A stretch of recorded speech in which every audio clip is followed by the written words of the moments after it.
whispers. The devil. Oh, this poor guy. He's so misunderstood. He's so misunderstood. He's not evil. There's nothing evil or bad about him. But he's the next level of the five. He's the next level of the Hierophant. Where the Hierophant required structure to teach his lessons. And even though ideally the Hierophant is moving the pupil out of that structure, guiding the pupil out of that structure, the devil abolishes the structure completely. The devil throws the structure and says, as long as you are learning within the structure, you will only go so far. And what enlightenment is really about is beyond that structure. You have to step completely outside of that structure. The societal limitations that are placed on you, the conditioning that you've created for yourself or that others have, and question all of that. That's where the phrase devil's advocate kind of comes in, where devil's advocate questions everything and says, well, is this really the case? Or why is this the case? And questions all the things that are established, to not necessarily say that those established things are wrong, because they aren't necessarily wrong. They're useful. They're obviously there for a reason. But to question them and to open up, to pry open the mind and pry open existence into beyond that structure. And so the devil transforms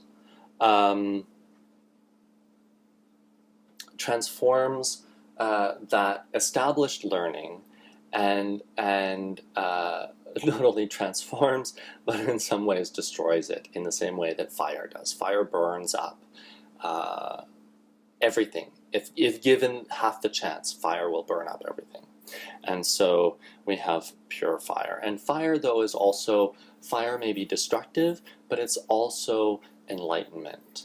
And so we see here right in the middle, we have again a little appearance of the void right in the center. That could also be seen as the star Venus. The devil is often associated with Venus, Lucifer, the light bringer. And Venus rises in the sky before dawn, before the sun rises. So Venus is called the light bringer because it's a kind of, if you watch the skies, it's the early warning. It's kind of the heralder of the sun, of the light. So the devil is a little bit obscure in the same way that Venus is a little bit obscure in bringing light. It doesn't bring full illumination immediately the way the sun does, but Venus is a hint that there's something coming, that there's a full illumination coming.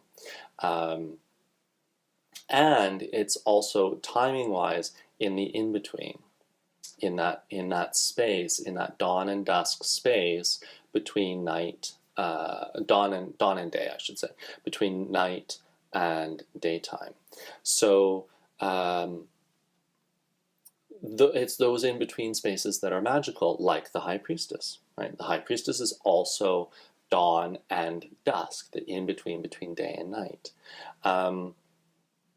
And trying to define exactly what the dawn and what the day is, there's only a few seconds before the sun actually breaks the horizon or sets on the horizon, and there is a definite moment of shift. So that's partly the High Priestess. It's also partly the Hierophant, but it's definitely the devil. It's breaking through in the same way that the sun breaks through the horizon to create the dawn. The devil kind of breaks through consciousness to create illumination. So more for traditional symbology, we have the five-pointed star. It's actually 15 circles, 1, 2, 3, 4, 5, 1, 2, 3, 4, 5, and 1, 2, 3, 4, 5. And how they is overlap, I should say, is how we create this shape. So we have the downward pointing pentagram and upward and downward and upward. And I like that upward and downward facing pentagram because it's never up or down. The process is up and down. There's also the other symbology associated with the devil with Venus, where the pattern from our perspective, the pattern that Venus traces in the sky, can be traced out as a pentagram. So there's another link between Venus and the devil, but also Lilith and the devil. So sometimes the devil can be seen as either an androgynous character or also sometimes as a female character. And it's that androgyny that is linked to both a male figurehead, a male deity, and a female deity. And also that breaking of taboo, that breaking of conditioning, where it's considered, or it was considered, it still is. Certainly, we're breaking it now. Just these past few years, we're starting to break through gender duality, where it's only really acceptable to identify as a man or as a woman until recently. In some cultures, it's been okay for a while. The third gender has been considered the mystic, but they're also outcasts. They're both respected and feared, and that's also the devil character, where the devil is beyond those dualities. The devil is beyond those definitions of who we are and who we're supposed to be and who we expect ourselves to be and who society expects us to be. The devil's beyond all of that. And there's a certain awe and respect involved in that. And there's a certain power that comes from stepping out of that conditioning. And yet at the same time, there's a subjugation involved in that people fear that power, and although they respect it, they also want to keep it in check. And of course, the devil can't be kept in check. It's a power that is well beyond all of that. And yet at the same time, this idea of creating a devil character that is evil, in some ways the devil accepts it, because the devil recognizes that there need to be taboos in order for them to be broken. So the devil character will kind of accept that role as the villain, so that those who are ready to step beyond those dualities have to step through their fear, have to step through their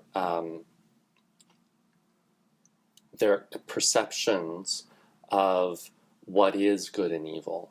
And that the character of the devil represents that, to me anyway.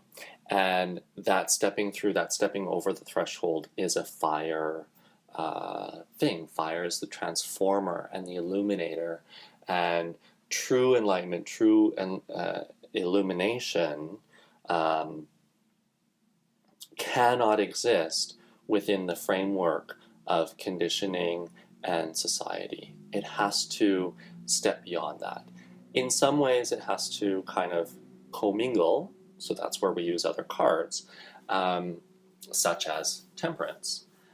Temperance is kind of the intermediary between the devil and the Hierophant. Being numerologically 5, temperance balances the Hierophant and the devil.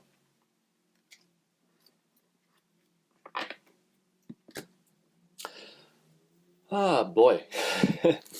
So Uh, anyway, that's the devil card. I could go probably on and on and on about religion and the devil and enlightenment, but I may have to save that for another time because I'm getting a little bit tangenty, which I'm prone to do.